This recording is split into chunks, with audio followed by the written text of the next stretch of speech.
You got into the safety business because you wanted to protect people, but somewhere along the way the job started controlling your time, your schedule, your priorities, even your income potential. What if the expertise you've built over the years in the field can give you something more? More freedom, more control, more ownership of your future. I'm Sheldon Primus, the author of 7 Steps to Starting a Profitable Safety Consulting Business and the host of the Safety Consultant Podcast, with more than 350 episodes helping safety professionals become consultants and grow their career. Consulting changed my life. In fact, I'm a full-time RVer, and one consulting contract paid for my home I live in today. Now, I help safety professionals build their own consulting practice through bi-weekly coaching calls, accountability, and personal guidance. But this program isn't for everyone. Start with the Consultant Readiness Audit at sheldon.coach. What if everything we thought we knew about safety was just interference? From the host of the Rated R Safety Show and the founder of Safety FM comes the complete signal transmission trilogy, now available in one powerful edition. Safety, in my opinion, the book that started the conversation. Safety Mutation, where the boundaries of culture, systems, and belief begin to break. And now, Safety Transmission, the final piece of the signal. For the first time, all 3 books are together in one volume. The Signal Transmission Trilogy, Complete Edition. This isn't just about compliance. It's about consciousness. It's about decoding the way we think, lead, and live, inside and outside the system. Whether you've been following the signal since the beginning or you're just now tuning in, this is the version to own. Search Signal Trilogy on Amazon or visit safetyfm.com to get your copy now.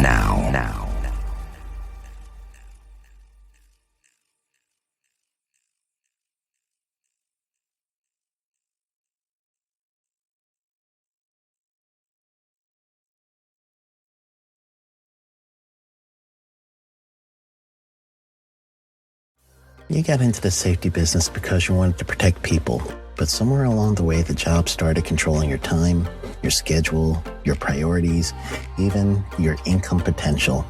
What if the expertise you've built over the years in the field can give you something more? More freedom, more control, more ownership of your future.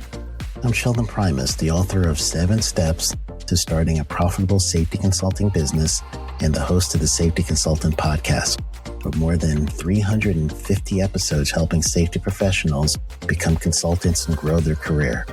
Consulting changed my life. In fact, I'm a full-time RVer, and one consulting contract paid for my home I live in today. Now, I help safety professionals build their own consulting practice through bi-weekly coaching calls, accountability, and personal guidance. But this program isn't for everyone. Start with the Consultant Readiness Audit at sheldon.coach. What if everything we thought we knew about safety was just interference?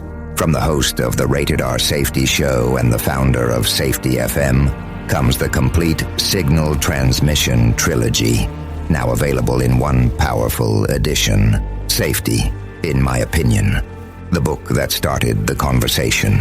Safety Mutation, where the boundaries of culture, systems, and belief begin to break. And now, Safety Transmission, the final piece of the signal. For the first time, all 3 books are together in one volume. The Signal Transmission Trilogy, Complete Edition. This isn't just about compliance. It's about consciousness. It's about decoding the way we think, lead, and live, inside and outside the system. Whether you've been following the signal since the beginning or you're just now tuning in, this is the version to own. Search Signal Trilogy on Amazon or visit safetyfm.com to get your copy now.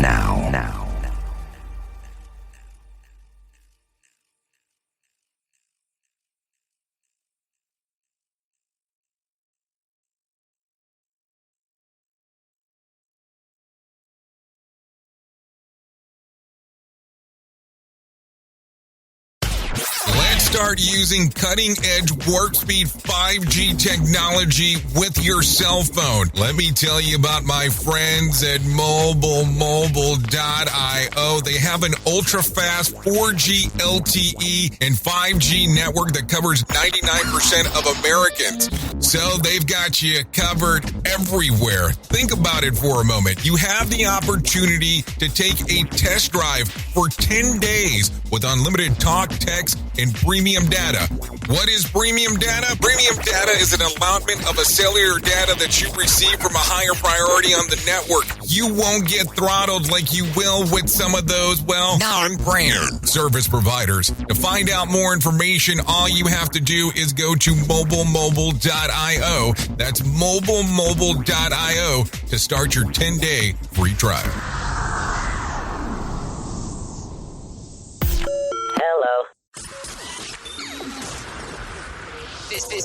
This show is brought to you by Safety FM. Well, hello and welcome to another episode of The Jay Allen Show. Hopefully everything is good and grand inside of your neck of the woods. Well, I have to tell you, it's been an interesting summer so far. Really enjoying the time, being able to meet some new people digitally and in person and so on. So I have to tell you what is going on here today. During the recent event at Safety Day 2021, I was actually on the air, doing the stuff that we do here at Safety FM. And I took a look around, and from a distance, I saw someone that I had seen on social media several times over. I paused what I was doing in regards to the live event, ran to her, and said, "Listen, I don't know how we need to work this out, but I would definitely love to have you on the show." I knew it wasn't going to be at that particular moment in time that we'd be able to do it, but we knew that it would be occurring at some point in the future. And this is the point in the future, which will now be our past, that we'll be talking about here today. So let me tell you about Brye Sargent. Most of us, though, know her as the Safety Geek. And I mean that with as much respect as possible. Keep that in mind, too. Brye has been a dedicated safety professional for over 20 years and has trained over 130 safety managers. Her passion in coaching and training safety managers who struggle to get support for their program, effective strategies and techniques to change their company's culture and become safety leaders. The Safety Geek is an online resource featuring an active community, articles, blog posts, templates, and training focusing on management support and the psychology of safety in creating a safety culture. Today is my pleasure to sit down and speak to Brye Sargent here on The Jay Allen Show. The Jay Allen Show is streaming now on safetyfm.live. So sorry that this took so long to happen, because I was thinking about this actually before I contacted you, and I was like, we had a conversation, I want to say it was like a year and a half ago. 2 years ago? I think it was like a year. Yeah, I think it was. No, it is June. So yeah, it happened like in January, I think, of a year ago. So yeah, I was thinking about it, and I was like, it was kind of like a but nothing ever happened. And I was like, man, that was a lost opportunity. So I'm glad that we're finally able to get together today. Well, thanks to you. Thanks to you. I've just been like so busy, and I forget, like, reaching out into the community is so important. It's like I'm in my little bubble, and I need to sometimes break out of my bubble, which is what I teach, which is kind of funny. Well, it's interesting that you call your bubble little, because that isn't the kind of the perception that I'm seeing, at least on my end, because we see you everywhere, and I mean that in a good way. You post a lot of information, and you're everywhere, which is kind of where we started. We were at Safety Day 2021. I almost said the wrong year there. I know. And I ran into you, and I definitely did not want to miss the opportunity. So I ran to you. I stopped what I was doing because I wanted to make sure that I got to you and say, hey, let's try to do this together. So the fun part about this is I wanted to have a conversation, but I want it to be everything that you have going on, because I'm so intrigued by your career and the things that you have going on, that, of course, I have to ask the most simplest question, and, of course, the most difficult one all at the same time. How in the heck did you get involved in this world of safety? Oh, yeah. So it fell into my lap. I was actually doing safety before I knew that I was doing safety. So, um, I was a hotel manager for a Holiday Inn. Oh, you went name And brand. You're one of the brave ones. Most people are like, oh, for a brand, and they never say it. So I'm glad you said it. oh no, it was a Holiday Inn. And as part of managing a hotel, you have to manage expenses. And we're talking 26 years ago, and I am only 29. So I was like 3 years old at the time. So I was very, very green and I didn't know what I was doing. And the insurance company was coming to renew and they said, we have a risk department. Why don't we have them come out and help you? And I was like, sure, awesome.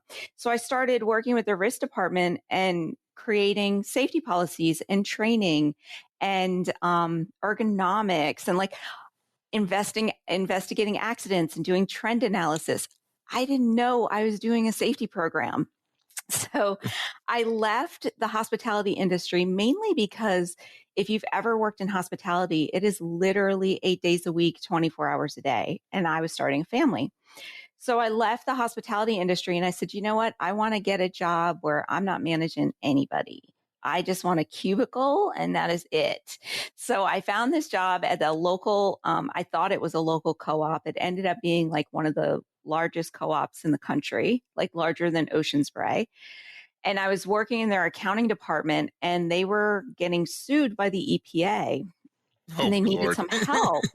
Yeah, they needed some help preparing for the lawsuit for the EPA. And I was like, sure, I got time. I'll help. And that was how I ended up in safety because they had a brand new safety director. And basically, I started working in their department. I got hired with them like June or July. And on September 11th, this is how I remember September 11th in my mind. I was preparing for the EPA lawsuit and getting my binders ready to present in court. So I started them in June and by September I was working in safety. So I knew nothing about it at the time, but what was so crazy is that they were mainly a farming, transportation, feed mill type facility. And as I started working it, I was like, oh my gosh, this is what I did at the hotel. Well, let me ask that real quick. So how does that company say, okay, we're going to go ahead and go there with you, especially with not having a background in safety? So how were you able to, I guess, go through the conversation where they could rely on you on doing this? They hired me. When I moved from the accounting department into the safety department, I was just a clerk. Okay. So I started out as a clerk and the director of safety. So we had a director of safety and we had 2 administrators in there. And I was one of the administrators. She just took me under her wing and saw that I guess like I could learn this stuff. And really it just comes natural to me anyway, because I'm a safety geek through and through. Like I was a safety geek when I was like 10 years old. So it just came naturally to me and I just worked my way up. And within a couple of years, I was the director of safety for that co-op because she moved on to operations. Oh, very fantastic. But so that's the journey start. And from everything that we could find, oh my, did you take a deep dive inside of this stuff? You have went from National Safety Council training to BCSP training to the University of Central Florida. I mean, you've been doing a little bit of everything in regards of becoming well known within the industry, number one, but also getting everything that you would need to be accredited for people to really realize that you have everything going on. And you have one of those things that I love that a lot of people don't talk about, Smith system. Oh, I love transportation. I love the Smith system. I'll tell you, my son got a job. My son is 27 now, but he got a job working for AAA. Hold on, you're 29. How does that work? I know. Crazy, right? But he got a job working for AAA and they put him through Smith system training. And I was so freaking excited about it. I was like, yes, all good kids love milk. Well, it's kind of funny because I remember going to a Smith system training many, many years ago. I actually went to their facility in Arlington, Texas.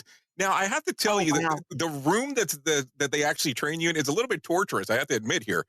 It is a giant glass window where you get to see Six Flags and where the new Texas Stadium is. And I'm like, how is this going to be accommodating to actually being inside of a class This all is day? distracting. So it's always kind of fun. I So how did you end know. up going into the That's Smith the thing. system? How did you decide that was going to be something you were interested in? So when I was the director at the trucking company, safety can only take you so far. Like regulations and everything can only take you so far. I like to call that like the low hanging fruit. So when I started with the co-op, and it was mainly trucking, we had 550 drivers.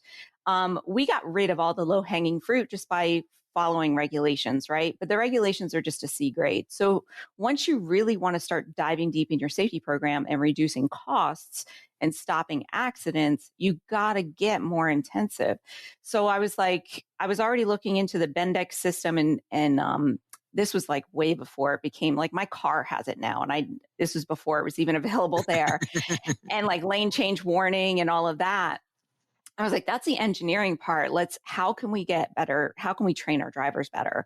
So to me, the Smith system was like the best system out there. It was just, I agree. I agree. yeah. With And you. I love how and at the same time, I also tested National Safety Council's defensive driving program, which you do online, and it's good. It's a good online course. But when you're teaching driving skills, you need to be out there on the road. Mm-hmm. And that's what Smith system teaches you. And I was lucky enough to have a team of driver trainers. I had 6 driver trainers. So I got all of them certified as Smith system trainers as well.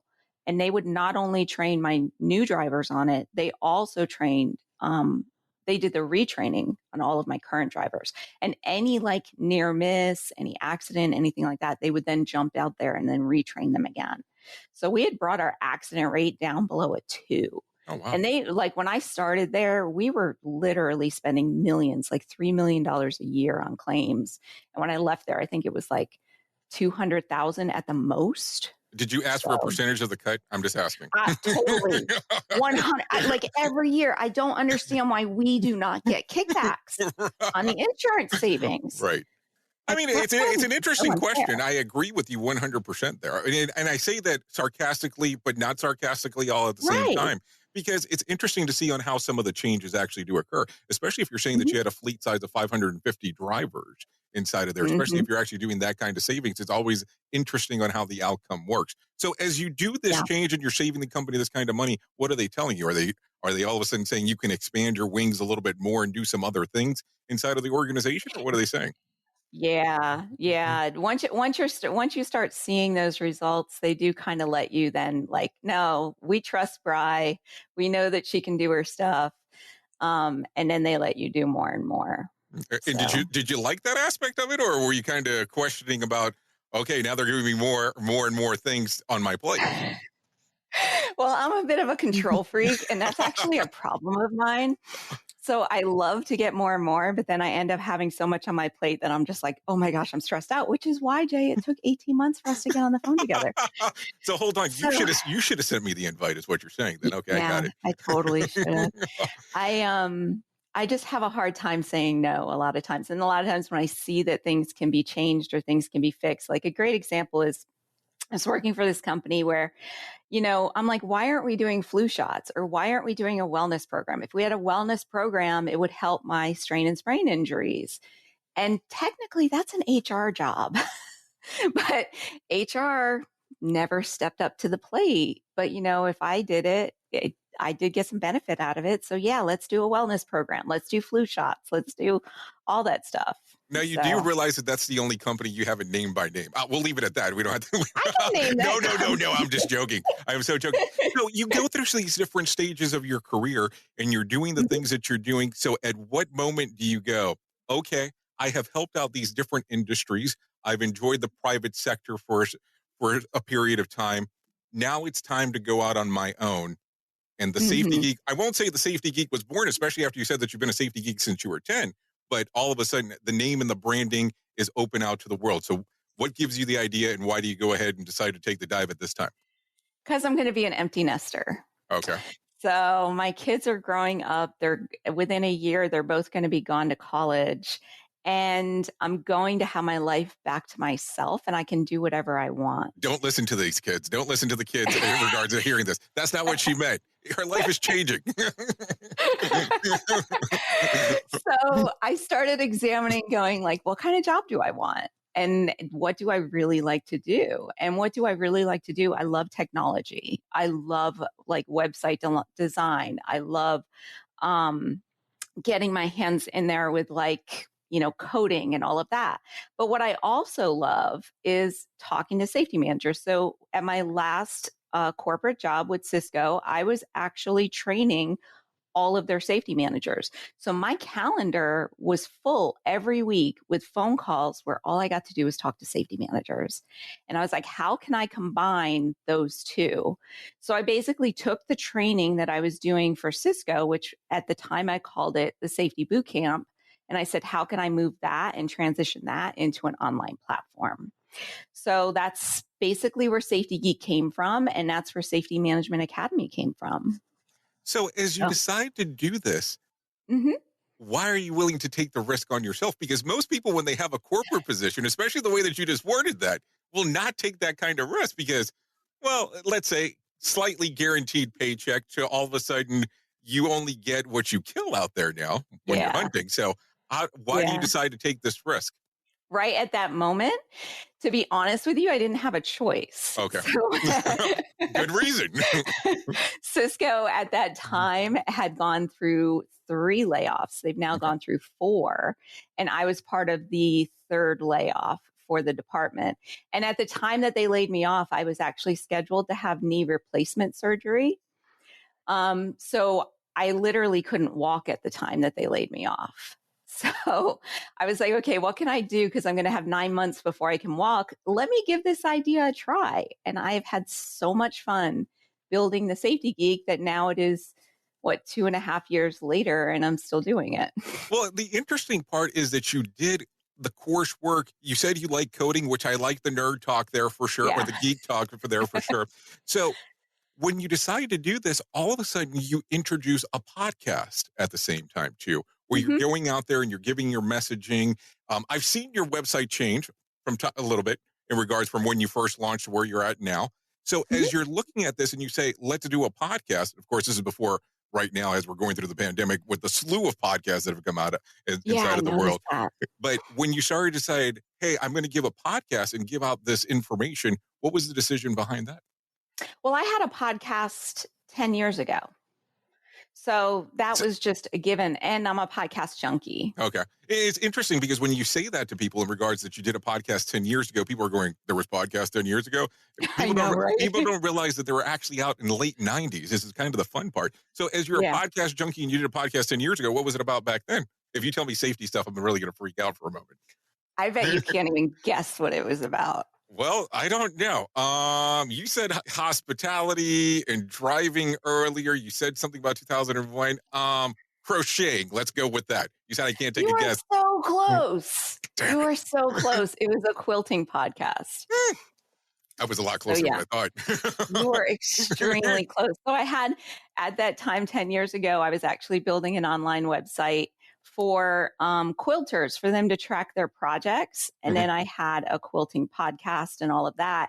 And then an opportunity at Cisco came along, and that just seemed like a better opportunity at the time. So like I was coding that website, but I was like, no, okay, I'm going to take the opportunity with Cisco. So I gave up on that dream 10 years ago. So I guess like turning it around, I probably could have started a quilting podcast again, but I just wanted, sometimes you don't want to monetize your hobbies, but if you can find work that you love, which is what I do, I was like, let me make a business out of that instead.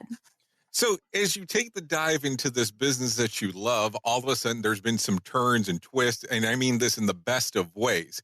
So recently, I want to say, it was a few weeks ago at this point, you were featured on the Spring Leaders magazine for the VPPA. How did this come about? I know.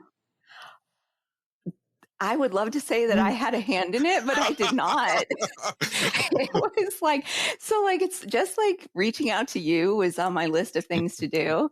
Sure it was. No, I'm dead serious.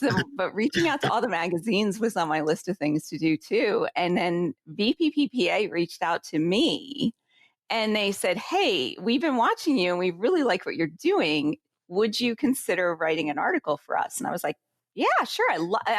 I used to be an SGE with OSHA, and I'm a VPP specialist. So I love VPP. I love it way more than ISO and all of that. So I was like, yes, definitely. I never even miss your conference unless I have to. So they said, we want to hear your story. And like, what drove you into safety? Actually, what you just asked me, what drove me into safety and what led me to the Safety Geek. So I was like, sure. So I wrote the article. And lucky enough, because I have an online business, I knew that having photos available of me was helpful.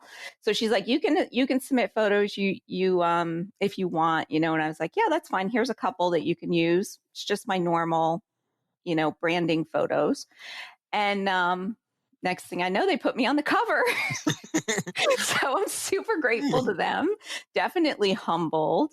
And they just said how much they love my article. So here's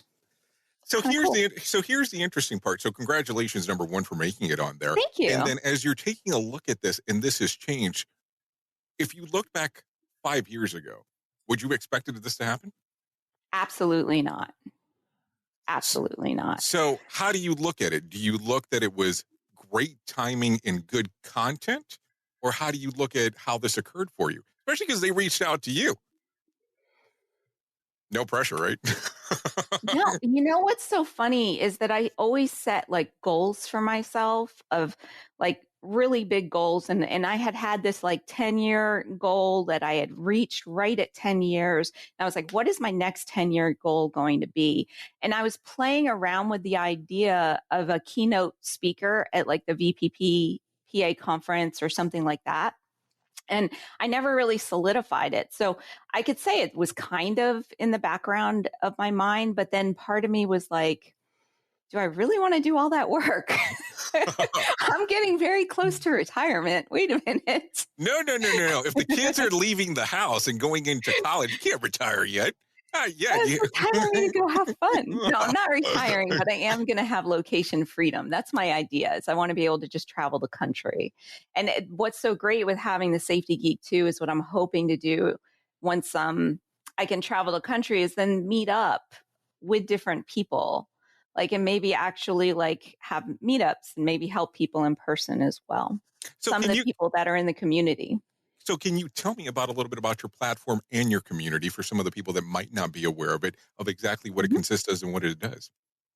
Yeah, I know, because a lot of people do get confused when they go to the website. They think I'm a consultant and I'm not. So what I do is I help train workplace safety managers how to do their job. And what I'd like to say is that I take safety managers and I turn them into safety leaders. And geeks. Because so many people come into the field thinking you have to manage safety. And it's such a bad title for us because that is not our title. We are influencers. So I teach people how the processes of how to do their job and then to actually influence the people around them and become leaders, because that's what a leader is. A leader is somebody who has influence over other people for them to actually do things the right way. And hopefully then those leaders create other leaders as well. So as you see this and you get to interact with so many different people, let me ask a kind of a strange question here. When it comes to our job, where we call it safety managers and so on, do you think that that's almost like an old title at this point? Because the way that our culture is starting to shift inside of organizations, you really can't have two separate cultures, like a safety culture and an organizational culture. No, so as this changes, do you think that there'll be a title change? Your opinion, crystal ball question, of course, in regards of how these things will move forward. I think that I would say that that's going to, like, we are more enlightened about it because we are deep in the weeds with it. I don't see that enlightenment coming at the lower company levels, maybe at your larger organizations, but even at some of the larger organizations, they kind of fight it. So it takes us as influencers to change that narrative. So instead of calling it safety training, we call it training about safety topics. Or instead of safety meetings, it's a meeting that we're going to talk about our safety policies. things like that instead. And if we do that enough, and we have enough people that are doing it, I can see us trying to shift that narrative. I remember like 15 years ago, the company I was working for they were in the transition of an HR manager. And I was like, I would rather that you create like an employee liaison office or an employee experience office, because that's more of what safety and HR are doing. We are like the liaison between operations and, the executives and the employees and all of that, and not necessarily the managers of those people. So like, you call us a manager, we don't manage anybody, You manage an idea is the way that I look at it.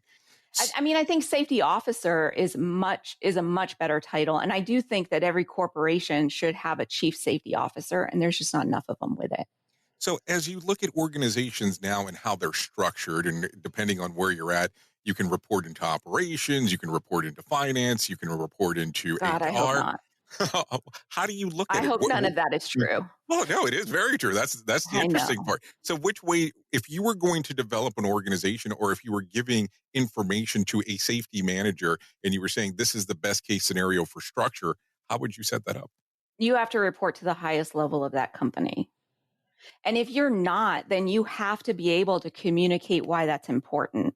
And this is something I actually teach in my online course as well, is that you have to be able to communicate the value that you have to the company and be able to express that there is a conflict of interest. You can't report to operations because you're auditing operations. So that would be you telling on your boss, which is never going to happen. Good if it's your last day. Yeah, right. Same thing. You can't report to I actually reported to finance at one point.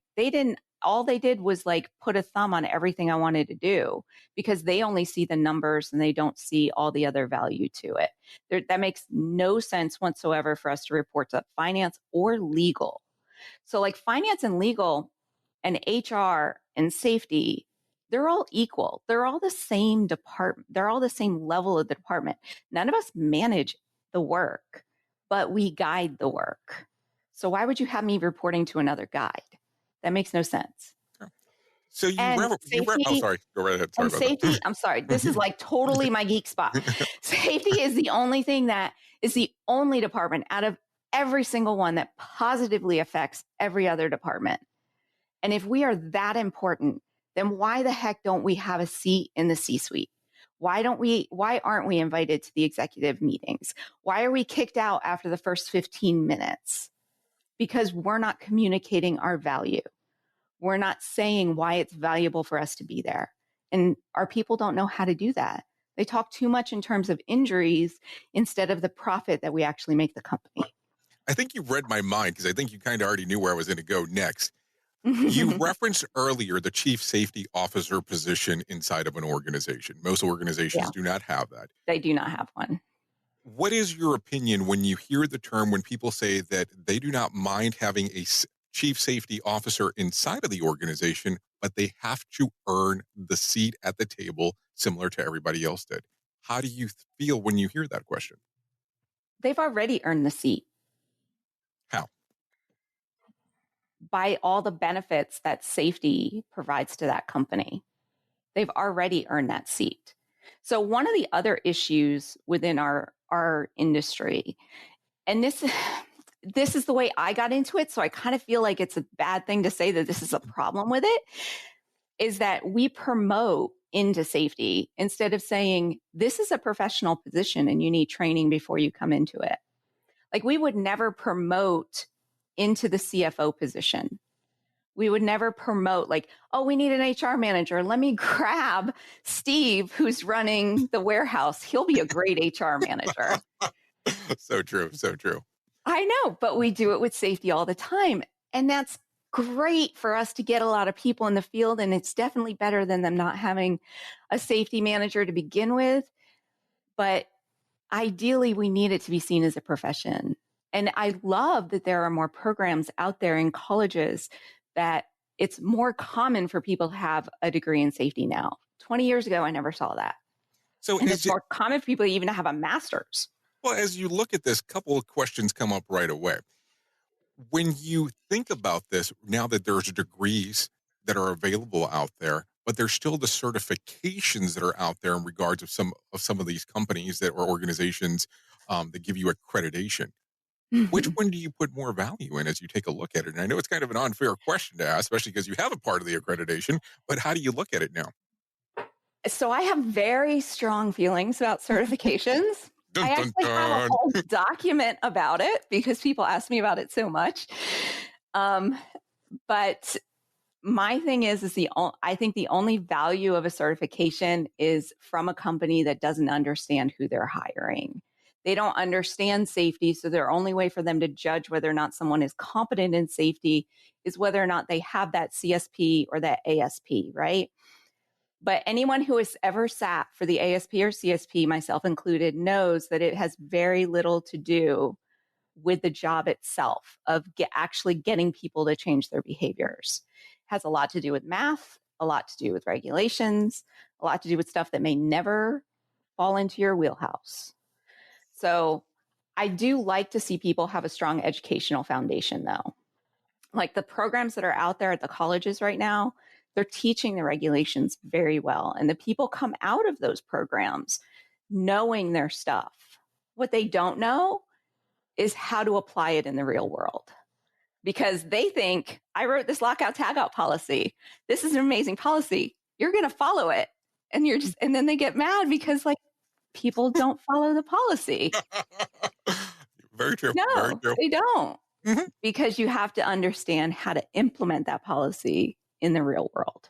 So the last time that I look, I think that I was speaking to a friend of mine, and we were talking about how many different designations there are in the world of safety, and we kind of came up with some number close to like 350. Oh As my you gosh. as you take a look at it, we always talk about the main two, the CSP and the ASP, Mhm. and you just kind of gave the breakdown in regards to the math and some of the other things that are on there. And certain companies only look because that's the only way they can say, okay, we know that this person's accredited. Right now, as you see this and you're starting to see some of the schools and universities offering courses, is there one university that you look at that you kind of hold it at a higher standard than others?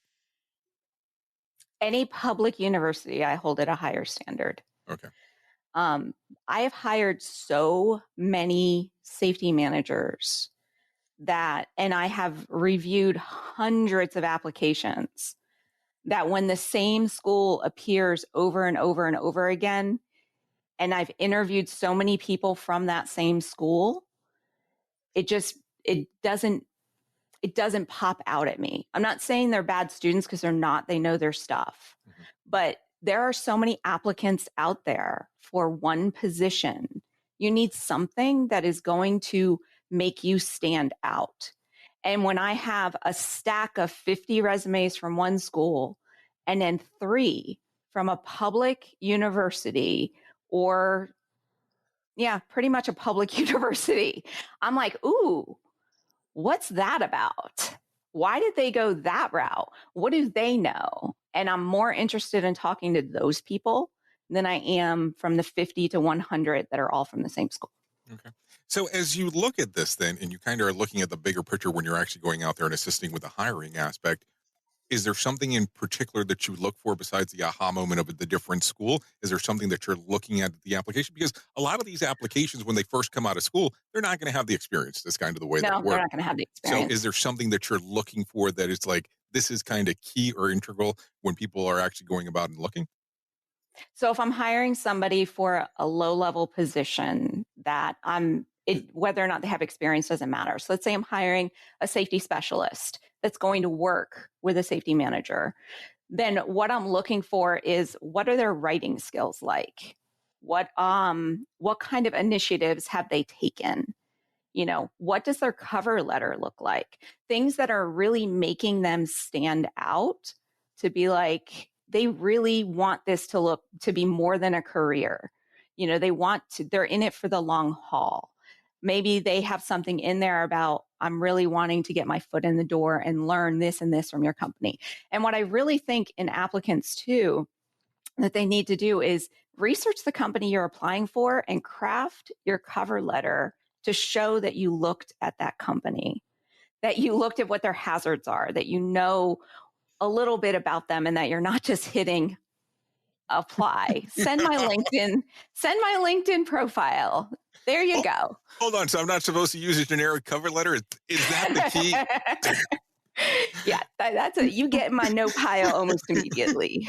No, it's interesting that you bring that up, because I think sometimes people do forget that, where you have to look at the organization. Because here's the thing, as we talk today in regards to safety, people look at safety almost like religion. And let me kind of explain what I mean there, where you might be a behavior-based safety person, or a hop person, or a lean person, and so on, where all of a sudden, if I'm a hop person and I'm going to go to a behavior-based safety location and I'm not familiar with it, there might be some problems when I do that. So what do you tell people when they take the dives? Is there some key indicators they should be looking at when they go to the website?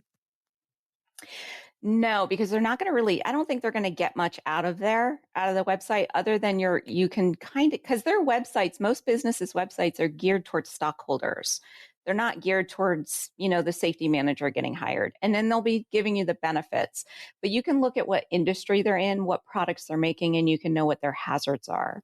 But the questions as to their philosophy for safety, that should be part of your interview, because you're not getting interviewed by the company. You're interviewing the company. You can work for anybody. You can do the job. You've gone to school. You know your stuff. You're good enough for this position. But are you sure you want to work for that company? So you should have a set of questions to kind of let you know, are you good enough for me? I never walk into an interview worried whether or not I'm going to get the job. I walk into an interview wondering whether I want to work for that company. And I think that confidence is probably why I get offered the job as well. So, it's interesting on the mentality shift, because a lot of people don't think that way in regards to when they're doing an interview. It's where I'm hoping for these certain aligned questions, which is going to put me in the best possible light. And I'm going to give you my marketing material, my resume, that's going to say how great I am at everything that I do. And they don't look at it as that it's really the other way around, on where they're interviewing the company to see if the company is a good fit for them. And you want to know what's so amazing is when you actually approach it that way, the interviewer notices the shift in the mindset, and they see you as having an interest in them more so than any other applicant that sat in front of them. Very interesting. So, I like your approach there for sure. Mm-hmm. So as you take a look at this, and I want to ask you in particular, when you take a look at these different variations of safety that are out there, is there one in particular that you follow? I would have to say behavior-based safety, but I really just follow what has worked for me. So when I started in safety, when I was working for that co-op and I had that mentor, she taught me to be the safety police.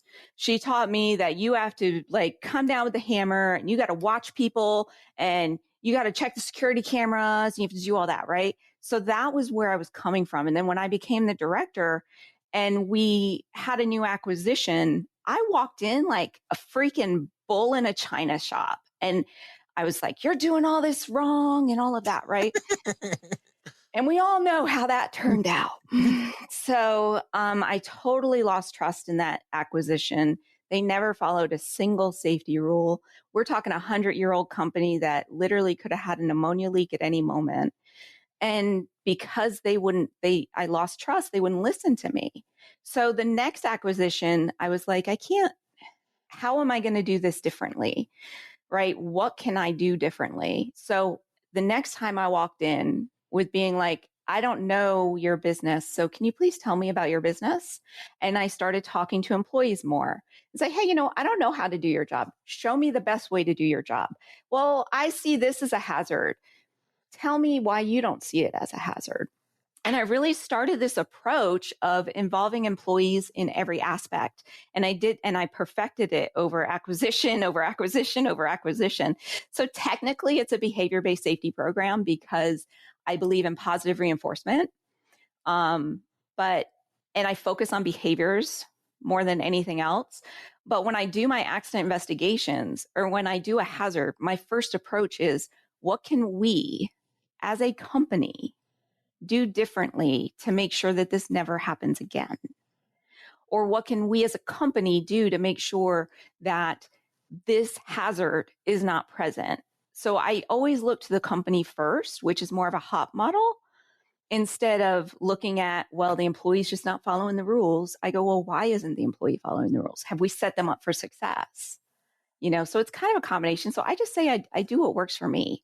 And I think it comes down to my love of psychology as well, which is why I have my degree in psychology. I just little IO love. I noticed that too. I like that. Yes, totally IO. Industrial organization, if nobody knows what that means. But when I went to get my degree so that I could get my certification, I was like, I can either go get my degree in safety, which I've been doing for, at that point, I think 15 years, or I can learn something new, which is psychology, and I can strengthen those skills. So I think it's a really good mesh together. So how many times were you presenting your actual degree to someone and they thought that you were trying to apply for an HR job? I'm just curious. Never, because I actually You're so lucky. That never happened to me. No, I did not finish my degree until after I started the Safety Geek. Oh, okay. Well, good. So I was already on my own. I was already on my path to get my degree and my certification, just because I was getting a lot of calls from headhunters. And the moment they heard that I never finished my degree, they were like, I can't talk to you anymore. I mean, this was happening probably monthly. And I was like, okay, I better go get that degree and certification, because I really don't care about letters after my name, but a lot of other people do. You see, it's interesting that you say that, because I think that it's kind of funny when you see names on social media that have the letters way longer than their name will ever be, and how important that is. And people put a value to it. And I mean, I'm almost hypocritical by saying it, because I put the letters because I put the letters behind mine. So it's kind of rough for me to say that sometimes. But I also have other certifications, but I have never went on going, here's 20 deep, and let's kind of go from there, especially when I have a 3-letter name. Yeah, exactly. Exactly. Yeah, I had a friend of mine that he had 4 different ones after his name.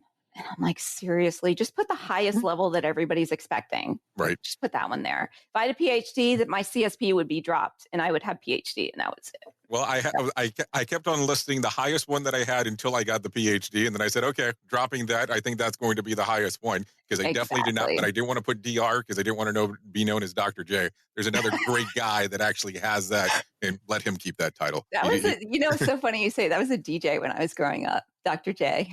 Well, Dr. J was a dentist, but interesting. He DJ'd as well.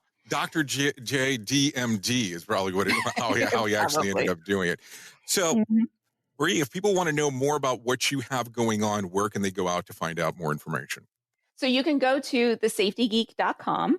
Make sure you put because somebody took the darn Safety Geek from, and I keep trying to get it back. But, so make sure you go to thesafetygeek.com. And when you're over there, you can see a link to our new community, which I just launched, I think 2 or 3 weeks ago, at community.thesafetygeek.com. So it's totally off of social media, and we're just building a nice little community over there of safety professionals. And I also have a ton of free resources, so check it out. Well, Brye, I truly appreciate you actually coming on to the show. And at any point, if you ever want to come back, please don't hesitate. Don't wait 18 months for sure before we get to do this again. Definitely. Thank you so much, Jay. Want more of The Jay Allen Show? Go to safetyfm.com. The views and opinions expressed on this podcast are those of the host and its guest and do not necessarily reflect the official policy or position of the company. Examples of analysis discussed within this podcast are only examples. They should not be utilized in the real world as the only solution available, as they are based only on very limited and dated open source information. Assumptions made within this analysis are not reflective of the position of the company. No part of this podcast may be reproduced, stored in a retrieval system, or transmitted in any form or by any means, mechanical, electronic, recording, or otherwise, without prior written permission of the creator of the podcast, Jay Allen. So do you feel like you're missing out on what everyone is starting to do now, that live streaming thing, and you don't know where to start or what to do? I have the resource and the information to provide to you in regards on how you can stream onto 40 social media platforms all at one time. Yes, that's 40 social media platforms all at one time.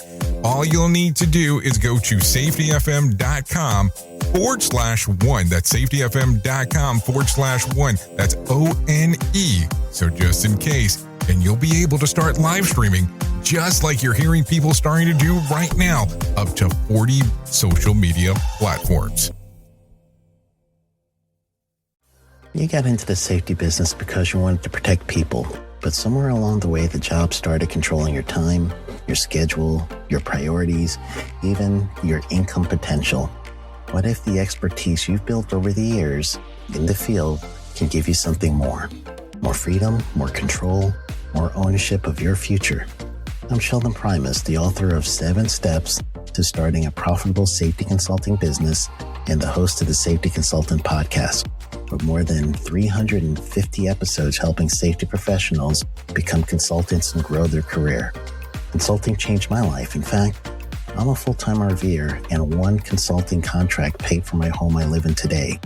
Now, I help safety professionals build their own consulting practice through bi-weekly coaching calls, accountability, and personal guidance. But this program isn't for everyone. Start with the Consultant Readiness Audit at sheldon.coach. What if everything we thought we knew about safety was just interference?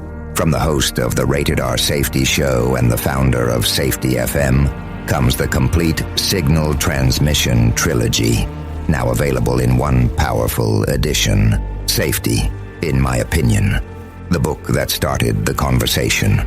Safety Mutation, where the boundaries of culture, systems, and belief begin to break. And now, Safety Transmission, the final piece of the signal. For the first time, all 3 books are together in one volume. The Signal Transmission Trilogy, Complete Edition. This isn't just about compliance. It's about consciousness. It's about decoding the way we think, lead, and live, inside and outside the system. Whether you've been following the signal since the beginning or you're just now tuning in, this is the version to own. Search Signal Trilogy on Amazon or visit safetyfm.com to get your copy now.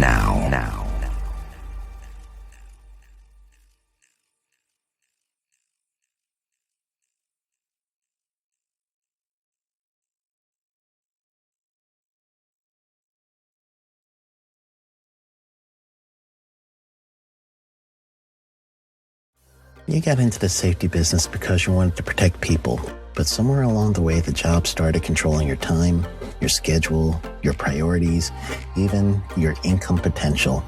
What if the expertise you've built over the years in the field can give you something more? More freedom, more control, more ownership of your future. I'm Sheldon Primus, the author of 7 Steps to Starting a Profitable Safety Consulting Business and the host of the Safety Consultant Podcast, with more than 350 episodes helping safety professionals become consultants and grow their career. Consulting changed my life. In fact, I'm a full-time RVer, and one consulting contract paid for my home I live in today. Now, I help safety professionals build their own consulting practice through bi-weekly coaching calls, accountability, and personal guidance. But this program isn't for everyone. Start with the Consultant Readiness Audit at sheldon.coach. What if everything we thought we knew about safety was just interference? From the host of the Rated R Safety Show and the founder of Safety FM comes the complete Signal Transmission Trilogy, now available in one powerful edition. Safety, in my opinion, the book that started the conversation. Safety Mutation, where the boundaries of culture, systems, and belief begin to break. And now, Safety Transmission, the final piece of the signal. For the first time, all 3 books are together in one volume. The Signal Transmission Trilogy, Complete Edition. This isn't just about compliance. It's about consciousness. It's about decoding the way we think, lead, and live, inside and outside the system. Whether you've been following the signal since the beginning or you're just now tuning in, this is the version to own. Search Signal Trilogy on Amazon or visit safetyfm.com to get your copy now.